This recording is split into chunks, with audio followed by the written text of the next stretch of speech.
Yeah, like I like my cheese moldy, bro. Yo!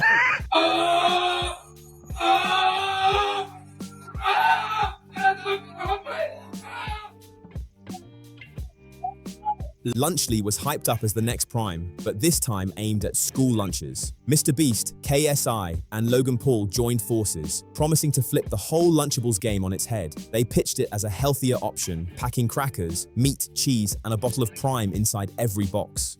New product Lunchly. It's a better for you lunch product that has Prime and feast built in entree. Say it, you can stand up! The marketing was loud, flashy, and bold, like they were building the next billion-dollar empire right in front of everyone's eyes.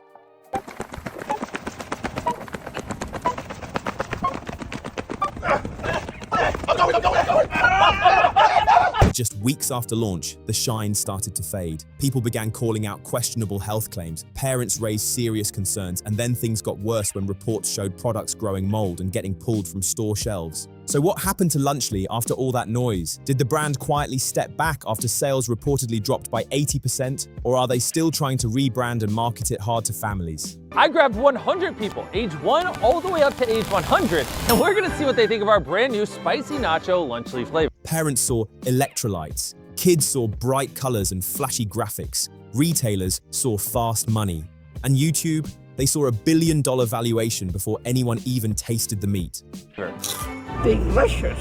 That's good. What do you think of the spice level? About 6, 7. It's delicious. The hype train slowed down fast, and now people are wondering if this was a smart business move or just a rushed idea that spiraled out of control. Lunchly was meant to be the next prime, but this time aimed straight at school lunch boxes. MrBeast, KSI, and Logan Paul linked up, saying they were about to reinvent Lunchables with a better version. The box came stacked with crackers, meat, cheese, and a bottle of Prime, all branded like it was the future of quick meals. The rollout was loud and flashy, with big promises and even bigger expectations, like $1 billion takeover was just days away. But almost overnight, the buzz flipped. Critics questioned the health claims, parents started speaking out, and then reports popped up about products growing mold, forcing some stores to pull items from shelves. Now people are asking what really happened. Did the company step back after sales reportedly dropped by 80%? Or are they still trying to rework the image and keep it moving?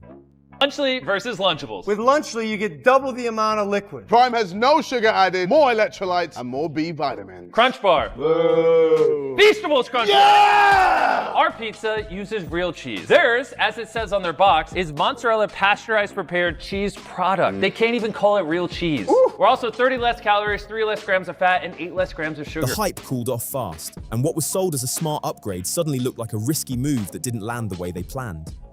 Walmart cleared shelf space in days, moving like this was the next big tech drop. Some Target locations even had wait lists, like people were lining up for a new phone instead of a plastic tray with crackers and deli slices. On podcasts, the trio talked about 9 figures in pre-orders like it was already locked in. They framed it as Prime 2.0, just in lunch form. But who really asked for processed meat paired with an influencer hydration drink? That combo felt random to a lot of people. Food is not just merch you slap a logo on and hype up. You cannot just tell a story and expect salt and additives to disappear from the label. The real twist did not show up in the ads. It showed up in the nutrition facts panel. Once the product launched, the internet zoomed in fast. Reddit posts started trending, pointing out that one turkey kit had 810 milligrams of sodium. When I saw MrBeast, Logan Paul, and KSI announce they're launching a Lunchables competitor, I wasn't surprised when I saw it had seed oils, processed sugar, and a bunch of For a young child, that is a big chunk of the recommended daily limit, especially for a regular school day lunch. Then there was the 25% less sugar claim. That only worked when compared to one specific Lunchables version that included a cookie and sugary drink. If you compared similar kits side by side, the difference looked tiny, almost like a rounding trick. And then came the real cheese promise. The ingredient list told a more technical story. Sodium phosphate, mold inhibitors, and other preservatives. Nothing illegal, nothing shocking for packaged food, but it did not match the farm-fresh image the box seemed to sell. The branding pushed clean and modern energy, but the label read like a standard processed snack lineup. Today's date is October 16th, so these are supposed to be good for like another 2 months. This is molded.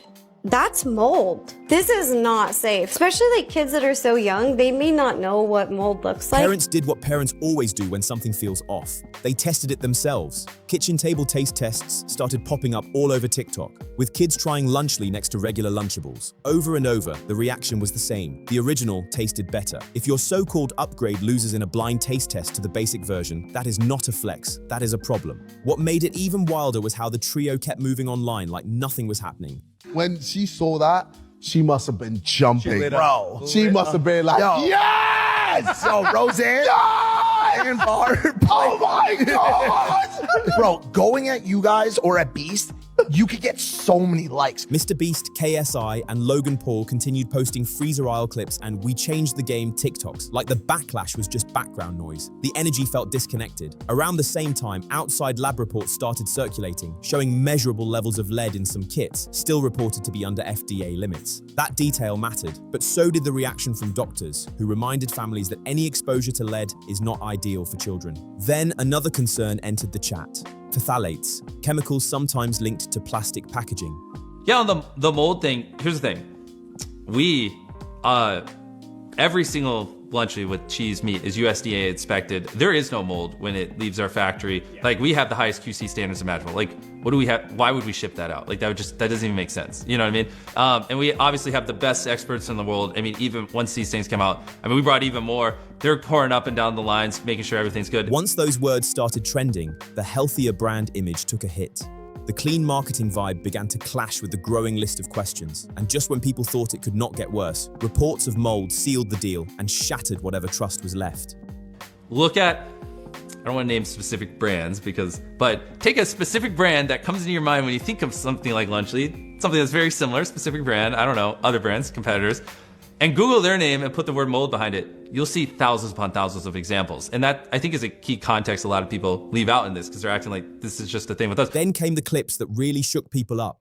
Videos of fuzzy green cheese started popping up online like jump scares in a horror movie. It was not just one random box left open too long. Multiple posts, different stores, different customers, all showing similar issues. That is when the situation went from messy to full-blown crisis mode. The response from the brand was not some loud, headline-grabbing recall. Instead, it felt quieter, described more like a voluntary quality hold.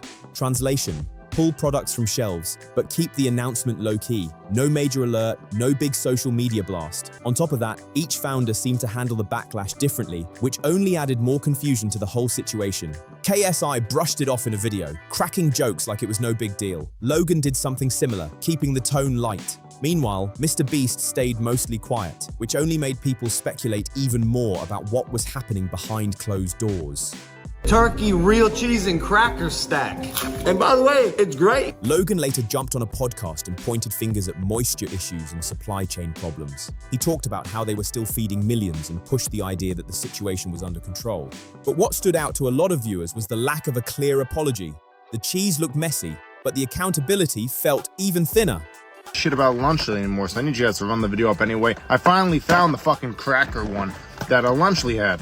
I never had this one. I tried every other one in existence, and I never had the fucking main one because it was always sold out. Everybody, I guess, run the video up, but I just have a feeling nobody cares. Let's get into the numbers, because every hype train eventually runs into a calculator. In year one, retail sales reportedly landed around $92 million. That sounds huge at first glance. But then you remember they were talking about hitting $1 billion like it was just a casual milestone. The gap between the dream and the reality started to look real wide, real fast.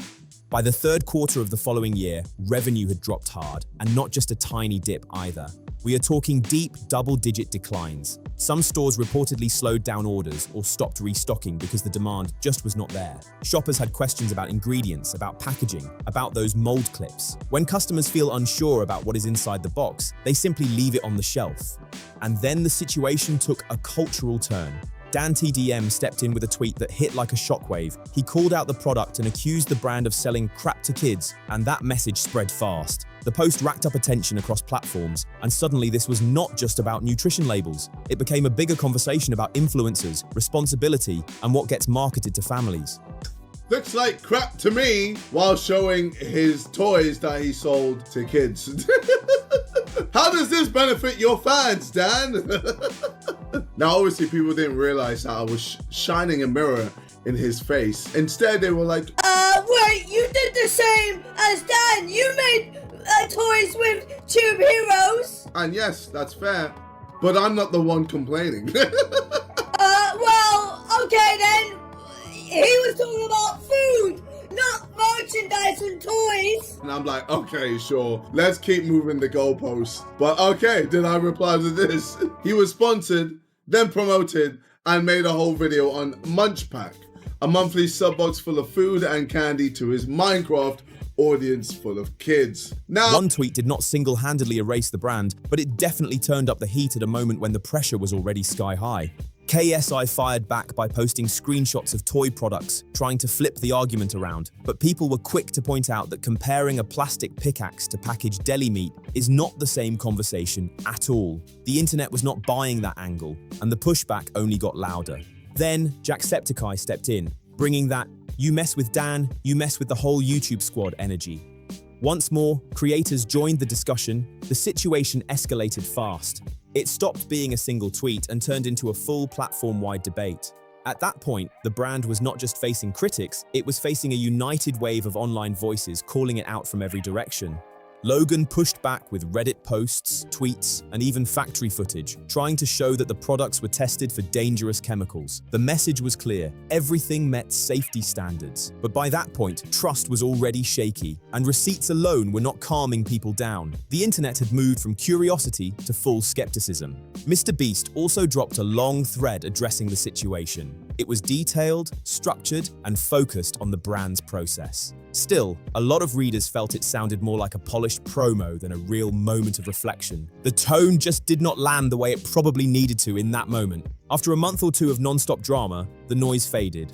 The viral posts slowed down, the debates cooled off. Lunchly did not make some dramatic exit, it just sort of slipped out of the spotlight. So, is it officially done? Not exactly. The website is still up, and every now and then you might spot a kit online like a rare sighting. But that massive billion-dollar vision they once talked about, that energy feels long gone. In the end, the memes lasted longer than the product ever did. The brand promised parents something better, pitched retailers on breakout sales speed, and sold kids on colorful fun. The vision sounded big and bold. But what people say they got was processed meat wrapped in electrolyte buzzwords and a rollout that burned bright and faded fast. The real twist is not just that it stumbled, it is why it stumbled. That actually is so good. Fire. Conversations about salt levels, ingredient lists, safety standards, and taste started trending louder than flashy storytelling. When everyday shoppers begin reading the back of the box instead of watching the front-facing promo, the whole strategy shifts. The next time a creator says they reinvented food, do not just double-tap the video. Flip the box and read what is actually inside. If the numbers check out and the ingredients make sense, that is a win. But if something feels off, whether it is the marketing hype or the texture of the cheese, that might be your signal to pause and think twice. Let me know your thoughts in the comments. If you enjoyed this breakdown, make sure to like, share, and subscribe to 𝗟𝘂𝗵𝗆𝗆 Daily for more deep dives into influencer and media industry drama, power abuse behind the scenes, and the stories that don't get talked about enough. This story might be over on TV, but online it's far from finished, and the next one is already lining up. I'll see you in the next video.